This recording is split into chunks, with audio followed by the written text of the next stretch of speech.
In this video, I'm gonna show you how to fix your audio and improve it to make it sound nice and crispy, to take something that sounds like this. This is the sound of the Canon M50 before the correction. And now this is the sound of the Canon M50 after the correction. Massive difference, right? So if you're wondering why I haven't uploaded a lot of videos, it's because the last couple of weeks I've been recovering from surgery. Yeah, it kind of sucks, but I actually just want to say a massive thank you to these amazing people that wish me well. Mwah, massive thank you. And with that being said, let's get on with the tutorial. So today we're going to be working on Premiere Pro, and our aim for today is to get that nice crisp sounding audio that we all look for. I will start by saying that there are a lot of things that go into nice sounding audio, such as the distance that you're from it, type of mic that you use, your preamps, etc. I actually made a video on how to get the best sounding audio out of a DSLR camera, so check it out if you want to. But if you're somebody that's already recorded your audio and now you kind of want to make it sound better because you realized it sounds like then this is the video for you, and I'm going to prove it by showing you how I fixed the audio out of all of these cameras. So this is the audio with the Canon M50 and Rode mic before the correction, and now this is the sound of the Canon M50 and Rode mic after the correction. So this is the sound out of the Osmo Action before the correction, and now this is the sound of the Osmo Action after the correction. So this is the audio out of the inbuilt microphone of the Sony A7 III before the correction, and now this is the audio of the Sony A7 III after the correction. Massive difference, right?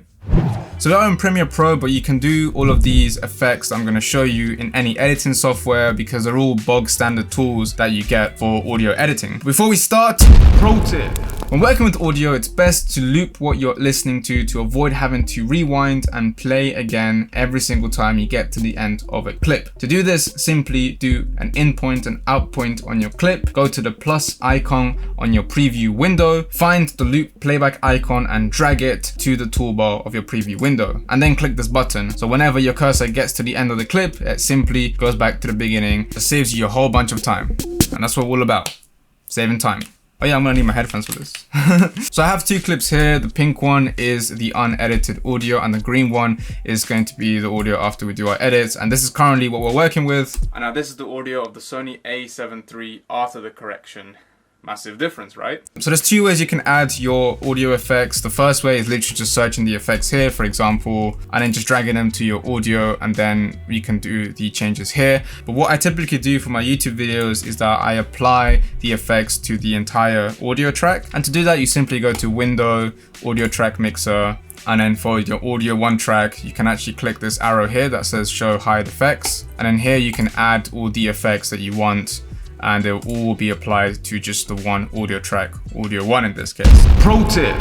So that's what we're gonna do today. And the first one we're gonna start with is Multiband Compressor. So if you right click on Multiband Compressor and go to edit, you see the Multiband Compressor. So what a compressor does is it takes your loudest points and your lowest points and puts them closer together, essentially reducing the dynamic range. This basically makes your audio sound a bit more controlled. But what the Multiband Compressor does is it actually divides your audio into sections so that they each can have their own compression. As you can see here, if I press play, and now this is the audio of the Sony A7 III. So as you can see, we have a lot of information in the middle frequency, and that's kind of the issue here. We don't really get a lot of the bassy lower frequencies, and we have very little information in the upper frequencies. So there is a preset on the Multiband Compressor that you want to add, and that's called Broadcast. And what that basically does is it actually divides all of the frequencies, and then it applies different gain amounts and thresholds. And if you just click play, this is what it sounds like. And now this is the audio of the Sony A7 III. And now this is the audio of the Sony A7 III. So what it's done is actually brought up the bass, brought up a little bit of the higher frequencies. But that's not all. We're not going to just stick there with the preset because it hasn't really given us what we wanted. So as you can see here, on the lower frequencies, I have a threshold and I have a gain. But essentially, I want to increase the gain to 12 decibels. For the higher gains, I actually want to reduce this to -3. There's a reason for that. In the upper frequencies, you're going to hear a lot more noise than in the lower frequencies. And we actually want to take this out before it becomes a problem later, where we're actually going to add a bit more gain in the higher frequencies. So if I take it out now, less of an effort when it comes to denoising, etc. So if we listen to the audio now, and now this is the audio of the Sony A7 III after the correction. And now this is the audio of the Sony A7 III after the correction. And what's great about the Multiband Compressor is you can actually take these lines and you can move them a bit more more to the center if you realize that most of the information in the lower frequencies is actually a bit higher up. So the next effect we're going to add is actually called the DeEsser. And if you go to amplitude and compression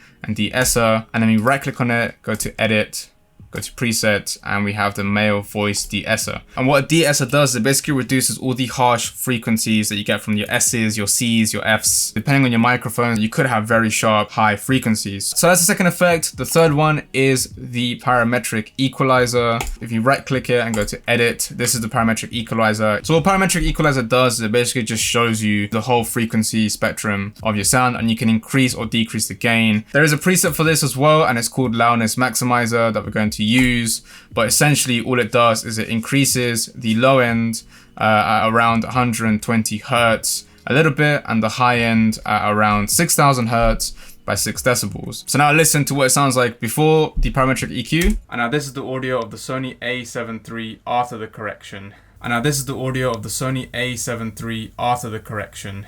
Massive difference, right? So what we have done is we actually increased the higher frequencies. You get to hear them and they're very nice and crisp. And also our bass is also nice and full. And I feel like this gives you a nice, fuller, richer sound. But you will notice if you listen closely. And now this is the audio of the SONY A7 III after the correction.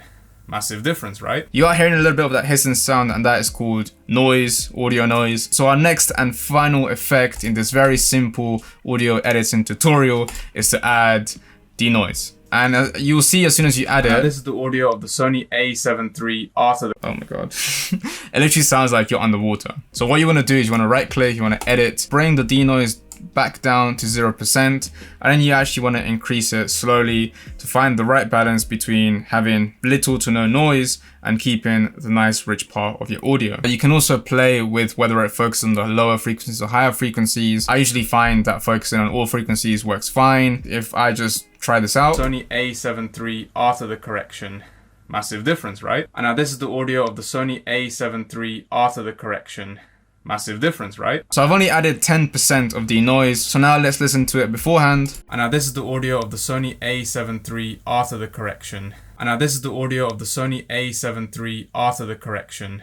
Massive difference, right? Yeah, you're right. A massive difference. So for me, these 4 effects work really, really well when it comes to editing my audio. And now let's actually compare before and after completely. So this is the audio out of the inbuilt microphone of the SONY A7 III before the correction. And now this is the audio of the SONY A7 III after the correction. Massive difference, right?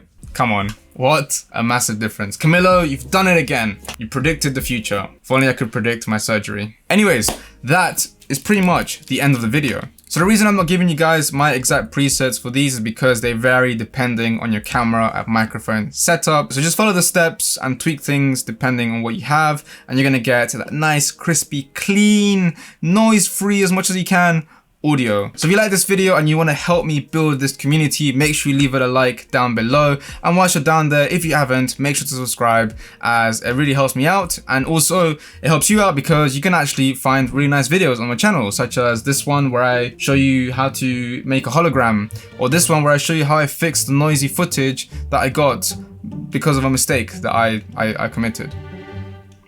Regardless, I really appreciate it if you subscribe and join the community. And with all that said and done, I'll see you in the next video.